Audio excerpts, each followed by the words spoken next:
ഓരോ മനുഷ്യ സ്നേഹിയുടെയും നെഞ്ചിലെ പിടച്ചിലും കണ്ണുകളുടെ നനവുമാണ് കോങ്കോ എന്ന് പറയുന്നത്.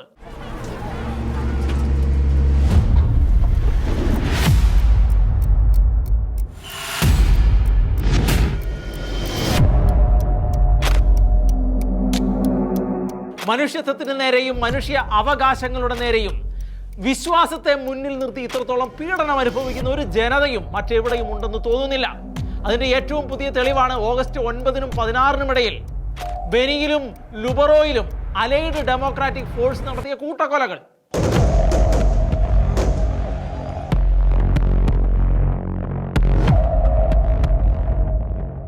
എട്ട് സ്ത്രീകളും 2 കുട്ടികളും ഉൾപ്പെടെ 52 പേരെയാണ് കൂട്ടക്കൊല നടത്തിയത് എന്നാണ് റിപ്പോർട്ടുകൾ പുറത്തു വന്നിരിക്കുന്നത്. അങ്ങനെയാണെങ്കിൽ പോലും മരണസംഖ്യ അതിലും വർദ്ധിക്കാൻ സാധ്യതയുണ്ടെന്നാണ് സൂചനകൾ. നിരന്തരം പുകയുന്ന അശാന്തി വിതയ്ക്കുന്ന കോങ്കോയുടെ വർത്തമാനകാല സാഹചര്യങ്ങളും അതിൻ്റെ മുറിവിൽ നിന്ന് ചോരയിറ്റുന്ന ഭൂതകാല ചരിത്രവുമാണ് ഇന്ന് നമ്മൾ ന്യൂസ് സ്റ്റോറിയിൽ പറഞ്ഞു വെക്കുന്നത്.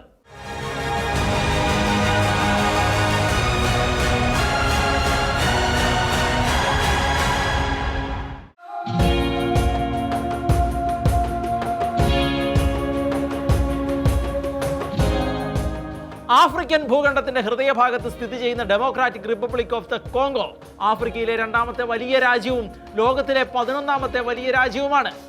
112 ദശലക്ഷം ജനസംഖ്യയുള്ള കോങ്കോ ഒരു ക്രൈസ്തവ ഭൂരിപക്ഷ രാജ്യമാണ്. 2018 കണക്ക് പ്രകാരം ജനസംഖ്യയിലെ 89% ക്രൈസ്തവരാണ്. പ്രകൃതി സമ്പത്തുകളിൽ ലോകത്തിലെ ഏറ്റവും സമ്പന്നമായ രാജ്യങ്ങളിൽ ഒന്നാണ് കോങ്കോ. കൊബാൾട്ട്, കോൾട്ടാർ, വജ്രം, സ്വർണം, ചെമ്പ് എന്നിവ ധാരാളമായി ലഭിക്കുന്നതിനാൽ പ്രകൃതിയുടെ വമ്പൻ ഖനി എന്നും ഇതിന് പേരുണ്ട്. എന്നാൽ ഖേദകരമെന്ന് പറയട്ടെ, രാജ്യത്തെ ജനങ്ങളിൽ ഭൂരിഭാഗവും ഇന്നും ദാരിദ്ര്യത്തിന്റെ പടുകുഴിയിലാണ് ജീവിക്കുന്നത്. സമ്പത്തിന്റെ അമിത സാന്നിധ്യം രാജ്യത്തിന് അനുഗ്രഹമാകുകയല്ല എന്ന് മാത്രമല്ല, അത് ദുരിതമായി മാറിയിരിക്കുകയും ചെയ്യുന്നുവെന്ന ദുര്യോഗമാണ് കോങ്കോയെ പിടികൂടിയിരിക്കുന്നത്. ഇതാണ് കോങ്കോയുടെ വിധി പരിതാപകരമാക്കുന്നത് എന്നുള്ളതാണ് വ്യക്തമാവുന്നത്. ചുരുക്കത്തിൽ സമ്പത്തിന്റെ പേരിലാണ് രാജ്യം ഇന്ന് ആഭ്യന്തര കലഹങ്ങളും വിദേശ ഇടപെടലുകളും ഭീകര ആക്രമണങ്ങളും നേരിട്ടുകൊണ്ടിരിക്കുന്നത്.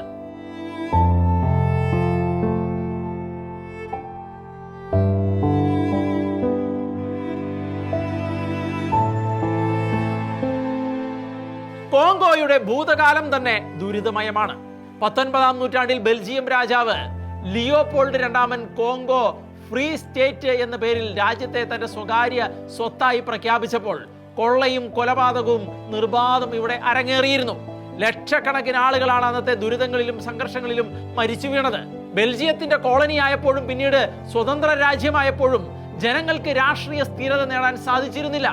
1960-കളിൽ സ്വാതന്ത്ര്യം നേടിയ ശേഷം അധികാരം പിടിച്ചെടുക്കാൻ വിവിധ നേതാക്കളും സായുധ സംഘടനകളും തമ്മിലുള്ള പോരാട്ടം തുടരുകയായിരുന്നു.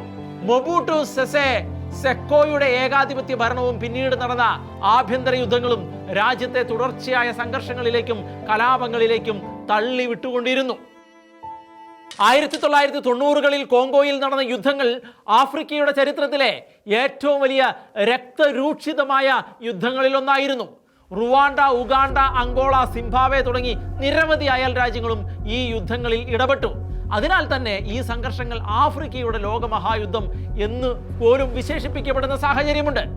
ലക്ഷക്കണക്കിന് പേർക്ക് ജീവൻ നഷ്ടമായി, അതിലേറെ പേർ അഭയാർത്ഥികളായി.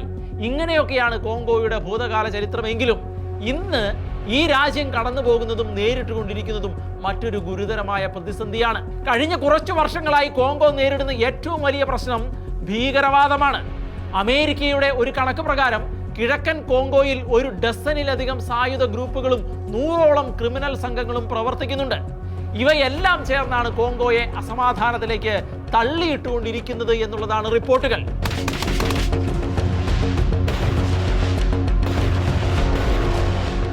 ഭീകരവാദത്തിന്റെ പേരിൽ നടക്കുന്ന കൂട്ടക്കൊലകളും ഗ്രാമങ്ങളിലേക്കുള്ള ആക്രമണങ്ങളും രാജ്യത്തെ മനുഷ്യാവകാശ ദുരന്തത്തിന്റെ മധ്യത്തിലേക്കാണ് നയിച്ചുകൊണ്ടിരിക്കുന്നത്. അമേരിക്കയുടെ ഒരു കണക്ക് പ്രകാരം കിഴക്കൻ കോങ്കോയിൽ 1 ഡസനിലധികം സായുധ ഗ്രൂപ്പുകളും 100ഓളം ക്രിമിനൽ സംഘങ്ങളും പ്രവർത്തിക്കുന്നുണ്ട്. ഇവയെല്ലാം ചേർന്നാണ് കോങ്കോയെ അസമാധാനത്തിലേക്ക് തള്ളിയിട്ടുകൊണ്ടിരിക്കുന്നത്. ഭീകരവാദത്തിന്റെ പേരിൽ നടക്കുന്ന കൂട്ടക്കൊലകളും ഗ്രാമങ്ങളിലേക്കുള്ള ആക്രമണങ്ങളും രാജ്യത്തെ മനുഷ്യാവകാശ ദുരന്തത്തിന്റെ മധ്യത്തിലേക്കാണ് നയിക്കുന്നത്. ഇന്ന് കോങ്കോയുടെ കിഴക്കൻ പ്രവിശ്യകളിലാണ് കൂടുതലായും പ്രശ്നങ്ങൾ നടക്കുന്നത്. അലൈഡ് ഡെമോക്രാറ്റിക് ഫോഴ്സ് അല്ലെങ്കിൽ ADF എന്ന ഭീകര സംഘടനയാണ് ഇതിന്റെ പിന്നിൽ പ്രവർത്തിക്കുന്നത്. കോങ്കോയിൽ നൂറുകണക്കിന് ഭീകരവാദ സംഘടനകൾ ഉണ്ട് എങ്കിലും അവിടെ ഏറ്റവും ശക്തമായി നിൽക്കുന്നത് ADF ആണ്. ഏറെക്കാലമായി കോങ്കോയുടെ കിഴക്കൻ ഭാഗത്ത് പ്രവർത്തിച്ചു വരുന്ന ഒരു പ്രധാന കലാപ സംഘടനയാണിത്. ഉഗാണ്ടയിലാണ് ADF രൂപം കൊണ്ടത് എങ്കിലും പിന്നീട് കോങ്കോ തങ്ങളുടെ താവളമായി അവർ തിരഞ്ഞെടുക്കുകയായിരുന്നു. അതിന് കാരണം കോങ്കോയുടെ ഭരണ അസ്ഥിരതയും സാമ്പത്തിക അരക്ഷിതാവസ്ഥയും ഒളിച്ചു വെച്ചിരിക്കുന്ന ധനശേഖരവും തന്നെയാണ്. തങ്ങളുടെ ലക്ഷ്യപ്രാപ്തിക്കുള്ള സമർത്ഥമായ വഴികളായി അവർ ഇതിനെ തിരഞ്ഞെടുക്കുകയായിരുന്നു. അങ്ങനെ കിവു ഇതൂരി മേഖലകളിൽ അവർ താവളം സ്ഥാപിച്ചു.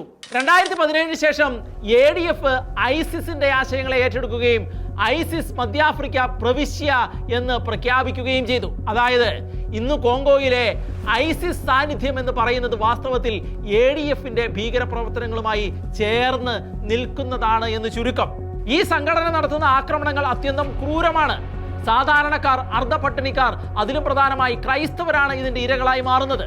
ഗ്രാമങ്ങളിലെ സാധാരണ ജനങ്ങളെ കൂട്ടക്കൊല ചെയ്യുക, വീടുകളും ദേവാലയങ്ങളും തീവച്ച് നശിപ്പിക്കുക, സ്വർണ്ണഖനികളും പ്രകൃതി വിഭവങ്ങളും പിടിച്ചടക്കുക, കുട്ടികളെയും സ്ത്രീകളെയും പിടിച്ചുകൊണ്ടുപോവുക എന്നിങ്ങനെ പോകുന്നു അവരുടെ എണ്ണിയാലൊടുങ്ങാത്ത ക്രൂരതകൾ.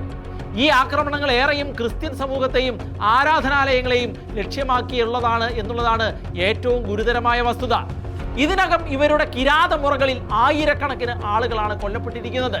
ലക്ഷക്കണക്കിന് ജനങ്ങൾ സ്വന്തം നാടും വീടും വിട്ട് അഭയാർത്ഥികളായി മാറിയിട്ടുണ്ട്.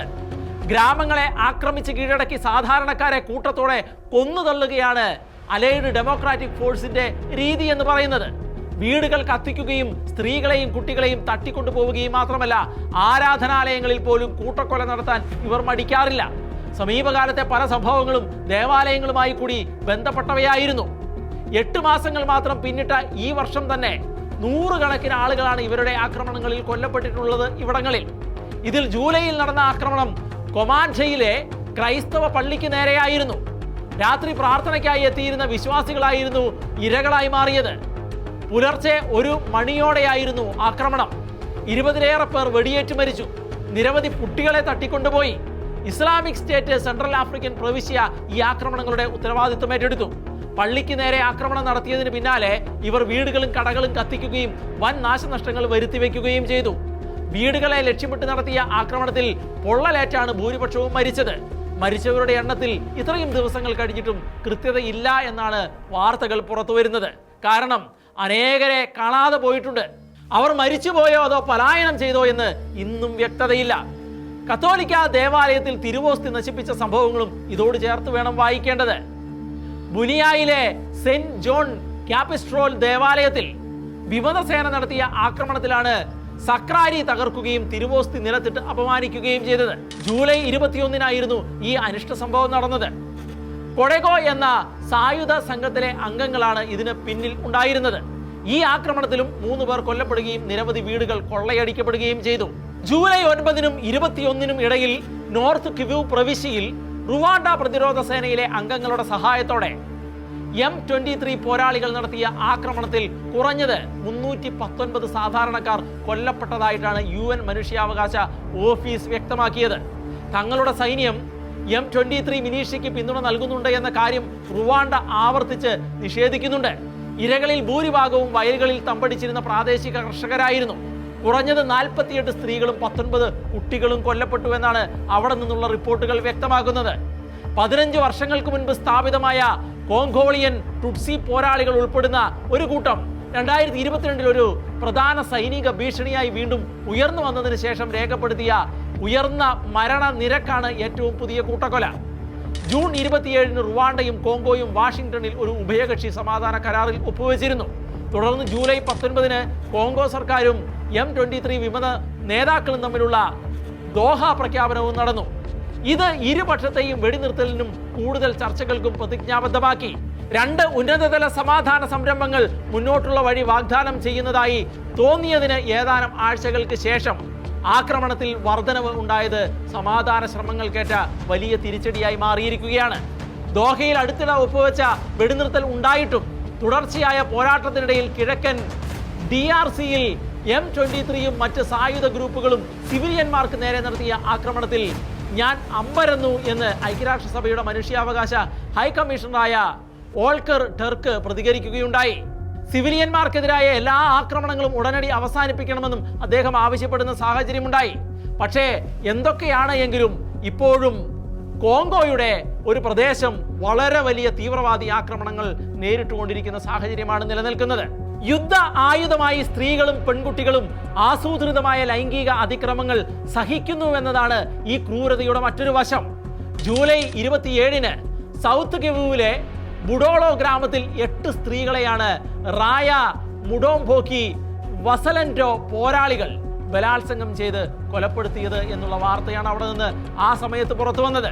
ഐക്യരാഷ്ട്രസഭയുടെ കണക്കുകൾ പ്രകാരം കിഴക്കൻ കോങ്കോയിൽ 7.8 ദശലക്ഷത്തിലധികം ആളുകൾ ഇപ്പോൾ കുടിയിറക്കപ്പെട്ടിട്ടുണ്ട് എന്നുള്ളതാണ് റിപ്പോർട്ടുകൾ. ഇത് ഇതുവരെ രേഖപ്പെടുത്തിയിട്ടുള്ളതിൽ വെച്ച് ഏറ്റവും ഉയർന്ന കണക്കാണ്. അതേസമയം 28 ദശലക്ഷം ആളുകൾ ഭക്ഷ്യ അരക്ഷിതാവസ്ഥ നേരിടുന്നുണ്ട് എന്നുള്ള റിപ്പോർട്ടുകൾ പുറത്തു വരുന്നു. ധനസഹായ കുറവ് മൂലം ലക്ഷക്കണക്കിന് ആളുകളുടെ ജീവൻ രക്ഷിക്കാനുള്ള സഹായം ഉടൻ നിർത്തിവെക്കേണ്ടി വരുമെന്ന് ലോക ഭക്ഷ്യ പരിപാടി മുന്നറിയിപ്പ് നൽകിയിട്ടുണ്ട്. ആരോഗ്യ സേവനങ്ങളും തകർന്നുകൊണ്ടിരിക്കുകയാണ് ഈ മേഖലകളിൽ. 2025-ന്റെ ആദ്യ പകുതിയിൽ ആരോഗ്യ പ്രവർത്തകർക്കും സ്ഥാപനങ്ങൾക്കുമെതിരെ 33 ആക്രമണങ്ങളാണ് ഈ പ്രദേശങ്ങളിൽ നടന്നിരിക്കുന്നത്. ജൂലൈ 26, 27 ദിവസങ്ങളിൽ രാത്രികളിൽ കൊമാണ്ടയിൽ നടന്ന അതിക്രമങ്ങൾക്ക് പുറമെയാണ് ഓഗസ്റ്റിൽ ആക്രമണങ്ങൾ നടന്നത്. ലോകത്തെ നടുക്കിയ വലിയ കൊലപാതകങ്ങളാണ് അന്ന് അവിടെ അരങ്ങേറിയത്. ബെനി ലുബേരോ പ്രദേശങ്ങളിലായി ADF നടത്തിയ ആക്രമണത്തിൽ 50-ലധികം സാധാരണക്കാരെ വെട്ടിക്കൊല്ലുകയായിരുന്നു. പലരെയും കെട്ടിയിട്ട് കൂട്ടത്തോടെ കൊന്നു തള്ളുകയായിരുന്നു. ഇതെല്ലാം ISIS അനുഭാവമുള്ള ഈ തീവ്രവാദ സംഘടന ചെയ്ത മതത്തിന്റെ പേരിൽ ചെയ്ത ക്രൂരകൃത്യങ്ങളായിരുന്നുവെന്ന് ഓർക്കുക. ഓഗസ്റ്റ് 17, 18 തീയതികളിൽ ഒയ്ച്ച പ്രദേശത്ത് നടന്ന മറ്റൊരു ആക്രമണത്തിൽ 9 പേരാണ് കൊല്ലപ്പെട്ടത്. വീടുകൾക്ക് തീയിടുകയും ചിലരെ വീടിനുള്ളിൽ വെടിവെച്ച് കൊല്ലുകയും ചെയ്തു. അതിനോടൊപ്പം ബാബരെ ഗ്രാമത്തിൽ നടന്ന ആക്രമണത്തിൽ 30ഓളം പേർ കൊല്ലപ്പെടുകയും 100-ലധികം ആളുകളെ തട്ടിക്കൊണ്ടുപോവുകയും ചെയ്തു. 2025 ഫെബ്രുവരിയിൽ ലുബേരോ മേഖലയിലെ കാസംഗ ഗ്രാമത്തിലെ ഒരു പ്രൊട്ടസ്റ്റന്റ് ദേവാലയത്തിൽ നടന്ന കൂട്ടക്കൊലയിൽ 70 ക്രൈസ്തവ വിശ്വാസികള് ശിരസ് വെട്ടിയാണ് കൊന്നുകളഞ്ഞത്. ഇനി അതിനും പുറകിലേക്ക് പോയാൽ കോങ്കോയിലെ നിരവധി ഗ്രാമങ്ങളിൽ തുടർച്ചയായി ഭീകരാക്രമണം നടന്നതിന്റെ ചരിത്രവും നമുക്ക് കാണാൻ കഴിയുന്നതാണ്. സമീപകാലത്ത് 2024 ജൂൺ മാസത്തിലായിരുന്നു തുടർച്ചയായി നീണ്ടുനിന്ന ആക്രമണങ്ങളിൽ 80ഓളം ക്രൈസ്തവർ കൊല്ലപ്പെട്ടത്. ക്രൈസ്തവ ഭൂരിപക്ഷമുള്ള നോർത്ത് കിവു പ്രവിശ്യയിലെ ബെനി പ്രദേശത്തെ നിരവധി ഗ്രാമങ്ങളിലായിരുന്നു ഈ ആക്രമണങ്ങൾ അരങ്ങേറിയത്. ഇസ്ലാമിക് സ്റ്റേറ്റും അഫിലിയേറ്റഡ് അലൈഡ് ഡെമോക്രാറ്റിക് ഫോഴ്സും കൈകോർത്ത് പിടിച്ചാണ് ഈ ആക്രമണങ്ങളെല്ലാം നടത്തിക്കൊണ്ടിരിക്കുന്നത്. ജൂൺ മാസത്തിൽ മാത്രം ആ വർഷം 150 പേരാണ് ഇവിടെ കൊല്ലപ്പെടുന്ന സാഹചര്യം ഉണ്ടായത്. ഇത്തരം ആക്രമണങ്ങൾ കാരണം ആയിരക്കണക്കിന് ജനങ്ങൾ സ്വന്തം വീടുകളിൽ നിന്ന് പലായനം ചെയ്യേണ്ടി വരുന്നു. UN റിപ്പോർട്ടുകൾ പ്രകാരം 2025-ലെ ആദ്യ 8 മാസങ്ങളിൽ മാത്രം കോങ്കോയുടെ കിഴക്കൻ മേഖലകളിൽ ലക്ഷക്കണക്കിന് ആളുകൾ കുടിയൊഴിപ്പിക്കപ്പെട്ടിരിക്കുന്നു എന്നുള്ള റിപ്പോർട്ടുകളാണ് പുറത്തു വരുന്നത്. കുടുംബങ്ങൾ വിഭജിക്കപ്പെടുകയും കുട്ടികൾ മാതാപിതാക്കളിൽ നിന്ന് വേർപെടുകയും വിദ്യാഭ്യാസവും ആരോഗ്യ സേവനങ്ങളും ഇല്ലാതാവുകയും ചെയ്ത അത്യന്തം ദയനീയവും നിസ്സഹായവുമായ അവസ്ഥയാണ് കോങ്കോയിൽ ഇപ്പോൾ നിലനിൽക്കുന്നത്. ഇത്തരം ക്രൂരകൃത്യങ്ങളിലൂടെ കടന്നു പോകാൻ മാത്രം ഇവിടെയുള്ള സാധാരണക്കാരായ ക്രൈസ്തവർ എന്തു പിഴച്ചു എന്നുള്ള ചോദ്യമാണ് ഉയരുന്നത്. സമ്പത്തുള്ള രാഷ്ട്രത്തിന്റെ പൗരന്മാരായിരുന്നിട്ടും ആരുടെയൊക്കെയോ ക്രൂരതകളുടെ ഇരകളായി ജീവിക്കേണ്ടി വരുന്ന ഈ ഹതഭാഗ്യരുടെ കണ്ണീരും വിലാപവും എന്ന് അവസാനിക്കും എന്ന് ഇന്നും ആർക്കും ഒരു നിശ്ചയവുമില്ല. കോങ്കോയുടെ സൈന്യവും UN സൈനിക വിഭാഗമായ മോനുസ്കോയും വെറും നോക്കുകുത്തികളായി നിൽക്കുന്ന സാഹചര്യമാണ് ഇവിടെയുള്ളത്. കോങ്കോ സർക്കാർ ഉഗാണ്ടൻ സൈനികരുമായി ചേർന്ന് സൈനിക പ്രവർത്തനങ്ങൾ നടത്തിയിട്ടുണ്ട് എങ്കിലും സംഘത്തിന്റെ ഗ്രാമങ്ങളിലേക്കുള്ള അപ്രതീക്ഷിത ആക്രമണങ്ങളെ തടയാൻ അവർക്ക് കഴിയുന്നില്ല എന്നതാണ് വാസ്തവം. കാടുകൾ നിറഞ്ഞ ഭൂപ്രദേശവും പ്രദേശവാസികളുടെ സുരക്ഷാ അഭാവവും ഭീകരർക്ക് അനുകൂല സാഹചര്യമാണ് ഒരുക്കിയിരിക്കുന്നത്. കോങ്കോയിൽ പല കാരണങ്ങളാൽ രാജ്യത്തിന് സമാധാനം ഉറപ്പാക്കാൻ കഴിയാത്ത സാഹചര്യത്തിലാണ് 1999-ൽ മോനുസ്കോ രൂപീകരിക്കപ്പെട്ടത്. United Nations Mission in the Congo എന്നായിരുന്നു തുടക്കത്തിൽ നാമകരണം എങ്കിലും സമാധാന ശ്രമങ്ങൾക്ക് പ്രാമുഖ്യം കൂടുതൽ കൊടുത്തുകൊണ്ട് 2010-ൽ United Nations Organisation Stabilising Mission in the Democratic Republic of the Congo എന്ന് പുനർനാമകരണം ചെയ്യുകയായിരുന്നു. കോങ്കോയിലെ ആഭ്യന്തര യുദ്ധം അവസാനിച്ച ജനങ്ങൾക്ക് സുരക്ഷിതമായ ജീവിതം ഉറപ്പാക്കുക, കലാപ സംഘടനകളുടെയും തീവ്രവാദ സംഘടനകളുടെയും ആയുധധാരികളുടെയും ആക്രമണത്തിൽ നിന്ന് ജനങ്ങളെ സംരക്ഷിക്കുക, സ്ത്രീകളുടെയും കുട്ടികളുടെയും മേൽ നടക്കുന്ന പീഡനങ്ങൾ തടയുക, ഭരണകൂടത്തിന് സുരക്ഷാ സംവിധാനം ഉറപ്പാക്കാൻ സഹായിക്കുക, അഭയാർത്ഥികൾക്കും കുടിയൊഴിപ്പിക്കപ്പെട്ടവർക്കും ഭക്ഷണം, മരുന്ന്, അടിസ്ഥാന സൗകര്യങ്ങൾ എന്നിവ എത്തിച്ചു കൊടുക്കുക എന്നിവയായിരുന്നു മോനുസ്കോയുടെ പ്രധാന ലക്ഷ്യങ്ങൾ. ഇങ്ങനെയൊക്കെ ആയിട്ടും കോങ്കോയിലെ ജനങ്ങളെ പൂർണ്ണമായി സംരക്ഷിക്കുന്നതിൽ മോനുസ്കോ പരാജയപ്പെടുന്നുവെന്നും കോങ്കോയിലെ രാഷ്ട്രീയ നേതാക്കൾക്ക് വേണ്ടത്ര സമ്മർദ്ദം ചെലുത്താൻ കഴിയാത്ത അവസ്ഥയുണ്ട് എന്നും വിമർശനങ്ങൾ ഉയരുന്നുണ്ട്. പലതരത്തിലുള്ള പല പിഴവുകൾ ചൂണ്ടിക്കാണിക്കാനുണ്ട് എങ്കിലും കോങ്കോയിലെ സമാധാന ശ്രമങ്ങളെ മുന്നോട്ട് കൊണ്ടുപോകുന്നതിൽ മോനുസ്കോയ്ക്കുള്ള പങ്ക് അവഗണിക്കാവുന്നതല്ല. ആഫ്രിക്കൻ ഭൂഖണ്ഡത്തിലെ സമാധാനത്തിനായി UN നടത്തുന്ന ഏറ്റവും വലിയ ശ്രമങ്ങളിലൊന്നാണ് മോനുസ്കോ എന്നും നിഷേധിക്കാൻ നമുക്ക് കഴിയുന്നതല്ല. ഇത്രയൊക്കെ മുൻകരുതലുകളും സുരക്ഷാ തത്വങ്ങളും പ്രതിരോധങ്ങളും ഉറപ്പുവരുത്തുമ്പോഴും സാധാരണക്കാർ ഭീകരപ്രവർത്തനങ്ങളുടെ ഇരകളാകുന്നു എന്ന കാര്യം തള്ളിക്കളയാൻ കഴിയുന്നതല്ല. സാധാരണക്കാരെ ലക്ഷ്യം വെച്ചുള്ള ഈ ആക്രമണങ്ങൾ അസഹനീയവും അന്താരാഷ്ട്ര മാനുഷിക നിയമങ്ങളുടെയും മനുഷ്യാവകാശങ്ങളുടെയും ഗുരുതരമായ ലംഘനവുമാണ് എന്ന് കോങ്കോയിലെ UN മിഷന്റെ തലവൻ വിൻഡോ കീറ്റ പറയുകയുണ്ടായിരുന്നു. എന്തുകൊണ്ടാണ് കോങ്കോ തുടർച്ചയായി ഇത്തരത്തിലുള്ള സംഘർഷങ്ങളിലൂടെ കൂട്ടക്കുരുതികളിലൂടെ കടന്നു പോകുന്നുവെന്ന് ചോദിക്കുമ്പോഴും തുടക്കത്തിൽ പറഞ്ഞ കാരണങ്ങൾ തന്നെ ആവർത്തിക്കാനേ നമുക്ക് കഴിയുകയുള്ളൂ. ഈ സാഹചര്യങ്ങൾക്കുള്ള പ്രധാന കാരണം പ്രകൃതി സമ്പത്ത് തന്നെയാണ്. കോങ്കോയിലെ കൊബാൾട്ട് ലോകത്തിലെ മൊബൈൽ ഫോണുകൾക്കും ബാറ്ററികൾക്കും വൈദ്യുത വാഹനങ്ങൾക്കും അനിവാര്യമാണ്. ഇതിന് വലിയ അന്താരാഷ്ട്ര വിപണിയുണ്ട്. അതിനാലാണ് വിവിധ ആയുധ സംഘടനകളും വിദേശ കമ്പനികളും പ്രദേശങ്ങൾ പിടിച്ചടക്കി ഖനികളിൽ നിയന്ത്രണം സ്ഥാപിക്കാൻ ശ്രമിക്കുന്നത്. ജനങ്ങൾക്ക് സമ്പത്ത് ലഭിക്കാതെ വിദേശികളും പ്രാദേശിക സായുധ സംഘടനകളും മാത്രമാണ് പ്രയോജനം കൊയ്യുന്നത്. ജനാധിപത്യ ഭരണകൂടം നിലനിൽക്കുന്നുണ്ട് എങ്കിലും അഴിമതി, കൃത്യമായ സുരക്ഷാ സംവിധാനങ്ങളുടെ അഭാവം, രാഷ്ട്രീയ അസ്ഥിരത എന്നിവ കാരണം സാധാരണക്കാർക്ക് സംരക്ഷണം ലഭിക്കുന്നില്ല എന്നുള്ളതാണ് വാസ്തവം. സർക്കാർ സേവനം പലപ്പോഴും ഗ്രാമങ്ങളിൽ എത്താതെ പോകുന്നു. അതിനാൽ ജനങ്ങൾ സ്വന്തം നാട്ടിൽ തന്നെ സുരക്ഷിതരല്ലാത്ത അവസ്ഥയിൽ ജീവിക്കേണ്ട അവസ്ഥയാണ് ഇന്ന് കോങ്കോയിലുള്ളത്. കോങ്കോയിലെ സംഭവങ്ങൾ മനുഷ്യാവകാശ ദുരന്തത്തിന്റെ പ്രതീകമായി മാറിയിട്ടുണ്ട്. വീടുകൾ വിട്ട് അഭയാർത്ഥികളാകേണ്ടി വരുന്നവരുടെ എണ്ണം വർഷം തോറും വർദ്ധിക്കുകയാണ്. ഗ്രാമങ്ങൾ ശൂന്യമായി, വിദ്യാഭ്യാസവും ആരോഗ്യ സൗകര്യങ്ങളും തകരാറിലായി, കുട്ടികൾക്ക് സുരക്ഷിതമായ ഭാവി നഷ്ടപ്പെട്ടിരിക്കുകയാണ്. സ്ത്രീകൾ പലപ്പോഴും ലൈംഗിക അതിക്രമത്തിനും അടിമത്തത്തിനും ഇരകളാകുന്നു. ഈ സ്ഥിതിവിശേഷം വെറും കോങ്കോയുടെ പ്രശ്നം മാത്രമല്ല, ലോകത്തിൻ്റെത് കൂടിയാണ്. കാരണം ലോക വിപണിയിൽ ഉപയോഗിക്കുന്ന പല ഉൽപ്പന്നങ്ങളുടെയും അടിസ്ഥാന ധാതുക്കൾ കോങ്കോയിൽ നിന്നാണ് വരുന്നത്. അതിനാൽ കോങ്കോയിലുള്ള കലഹങ്ങൾ അന്താരാഷ്ട്ര രാഷ്ട്രീയത്തെയും സമ്പദ് വ്യവസ്ഥയെയും ബാധിക്കുന്നവ കൂടിയാണ്. കോളനി ഭരണകാലത്ത് ആരംഭിച്ച കൊള്ളയും ചൂഷണവും രാജ്യത്തിന്റെ അടിത്തറ തകർത്തു. സ്വാതന്ത്ര്യാനന്തര കാലത്ത് സ്ഥിരമായ ഭരണകൂടം രൂപപ്പെടുത്താൻ കോങ്കോയ്ക്ക് കഴിഞ്ഞില്ല. പ്രകൃതി സമ്പത്ത് നിയന്ത്രിക്കാനുള്ള ആഭ്യന്തരവും വൈദേശികവുമായ പോരാട്ടങ്ങൾ ജനങ്ങളെ നിരന്തരം ദുരിതത്തിലാഴ്ത്തിയിരിക്കുകയാണ്. ഭീകര സംഘടനകൾക്ക് വളരാനുള്ള സാഹചര്യം അതുകൊണ്ട് തന്നെ ഉണ്ടാകപ്പെടുന്ന സാഹചര്യവുമുണ്ട്. ഫ്രാൻസിസ് പാപ്പ, UN സെക്രട്ടറി ജനറൽ, നിരവധി ഭരണാധികാരികൾ എന്നിവരെല്ലാം ഈ ആക്രമണങ്ങളെ അപലപിക്കുകയും ക്രൈസ്തവർക്കും സാധാരണക്കാർക്കും നേരെയുള്ള ലക്ഷ്യബദ്ധമായ കൊലപാതകങ്ങളെ മനുഷ്യാവകാശങ്ങൾക്ക് നേരെയുള്ള വലിയ കുറ്റകൃത്യമെന്ന് വിശേഷിപ്പിക്കുകയും ചെയ്തിട്ടുണ്ട്. കോങ്കോയിലെ ഭീകരാക്രമണങ്ങൾ വെറും പ്രാദേശിക കലഹങ്ങളല്ല, അത് ആഗോള ഭീകരവാദത്തിന്റെ ശാഖയായി വളർന്നുകൊണ്ടിരിക്കുന്ന വൻ വെല്ലുവിളിയാണ് എന്ന കാര്യവും നമുക്ക് മറക്കാതിരിക്കാം. പ്രകൃതി സമ്പന്നമായ ഒരു രാജ്യം അനന്തമായ യുദ്ധത്തിന്റെയും ഭീതിയുടെയും പിടിയിൽപ്പെടുന്നത് മനുഷ്യരാശിക്ക് തന്നെ ദൗർഭാഗ്യകരമാണ്. എന്നിരുന്നാലും അന്താരാഷ്ട്ര സമൂഹത്തിന്റെ ശക്തമായ ഇടപെടലില്ലാതെ കോങ്കോയിലെ ജനങ്ങൾക്ക് സുരക്ഷിതമായ ഭാവി പ്രതീക്ഷിക്കാൻ പ്രയാസമാണ്. മാതൃകാപരമായ അന്താരാഷ്ട്ര സഹകരണവും പ്രാദേശിക സമൂഹങ്ങളുടെ ശാക്തീകരണവും മതേതരവും സമാധാനപരവുമായ സഹവർത്തിത്വവും വളർത്തിയെടുത്താൽ മാത്രമേ കോങ്കോയിലെ ഈ രക്തച്ചൊരിച്ചിൽ അവസാനിപ്പിക്കാൻ കഴിയുകയുള്ളൂ. സ്ഥിരമായ ഭരണവും വിദ്യാഭ്യാസവും ആരോഗ്യ വ്യവസ്ഥയും ശക്തമാവുകയും വേണം. ഇങ്ങനെ പല വഴികളിലൂടെ സഞ്ചരിച്ച് ഒറ്റ ലക്ഷ്യത്തിൽ എത്തിച്ചേർന്നാൽ മാത്രമേ കോങ്കോയെ സമാധാനത്തിൻ്റെയും സമൃദ്ധിയുടെയും വഴിയിലേക്ക് നയിക്കുവാൻ കഴിയുകയുള്ളൂ. അതുകൊണ്ട് തന്നെ കോങ്കോയ്ക്ക് സമാധാനം നേടാനുള്ള വഴികൾ സുലഭമല്ല എങ്കിലും അസാധ്യമാണെന്ന് കരുതാൻ കഴിയില്ല. ജനാധിപത്യ ഭരണകൂടത്തെ ശക്തമാക്കൽ, അഴിമതി ഇല്ലാതാക്കൽ, പ്രകൃതി സമ്പത്ത് ജനങ്ങൾക്ക് പ്രയോജനപ്പെടുന്ന രീതിയിൽ നിയന്ത്രിക്കൽ എന്നിങ്ങനെ വിവിധ പോംവഴികളിലൂടെ സാധ്യതകൾ ആരായേണ്ട ഉത്തരവാദിത്വം അന്താരാഷ്ട്ര സമൂഹത്തിനുണ്ട്. ഒരു ജനതയെ, ഒരു രാജ്യത്തെ പൗരന്മാരെ മുഴുവൻ കശാപ്പ് ചെയ്യാൻ വിട്ടുകൊടുക്കുന്നതും അത്തരം ക്രൂരതകൾ കാണുമ്പോൾ കയ്യും കെട്ടി നോക്കി നിൽക്കുന്നതും ഒരു ലോകരാജ്യത്തിനും ഭൂഷണമല്ല.